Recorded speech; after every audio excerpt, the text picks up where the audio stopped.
auriez pu être, vous, Valentin, remueur ou sniffer? Sniffer, ah oula, je ne sais pas ce que c'est ça. Sniffer, eh bien, sniffer et remueur, effectivement, ces deux métiers, les voici. Ils sont indispensables pour faire la troisième boisson alcoolisée préférée des Français après la bière et le vin. Je veux bien évidemment parler du champagne, mais que font-ils exactement? Eh bien, ça, ce sont Ariel Camus, Arnaud Ifergan et David Salmon qui nous le racontent. C'est un monde souterrain. Loin du faste champenois, fait de métiers insoupçonnés. Comme celui de Franck. Remueur de champagne, chaque jour, il tourne des bouteilles par centaines. Là, on voit le dépôt. Et là, on va essayer après de le faire glisser dans le col. Un coup de main d'1/8 de tour, pas plus, pas moins. Sinon, un risque. C'est que le vin, il va être trouble ou il va être gris.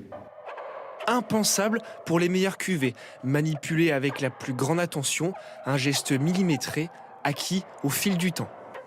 Il faut moins 1 an ou 2 ans de pratique pour vraiment savoir bien manipuler les bouteilles. Ce vin d'exception demande le plus grand soin. La spécialité de Sonia, tester tous les bouchons.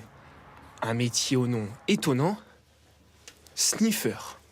Le but, c'est de sentir. On fait chauffer le bouchon, on sent immédiatement, et soit s'il est bon, je le mets dans mon carton. Si jamais il n'est pas bon, il a une petite déviation, je le pose sur la table. Sonia Hume cherche l'effluence, l'odeur en trop, qui pourrait changer le goût de votre champagne. Alors comment reconnaître le bouchon parfait? C'est un bouchon qui n'a pas l'odeur de liège, c'est-à-dire il peut avoir une odeur de végétal, une odeur de sucré aussi, de moisi, terreux, champignons, voilà. Et on veut pas ça du coup? Non.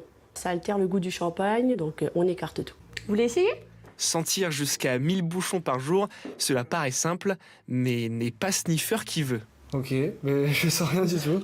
Dès qu'il y en a un qui sent la poussière, le végétal, quelque chose d'autre, ou des fois la vanille, la brioche, des choses comme ça, vous le sentez tout de suite. Des personnages étonnants se trouvent jusque dans la vigne. Jérôme laboure à l'ancienne.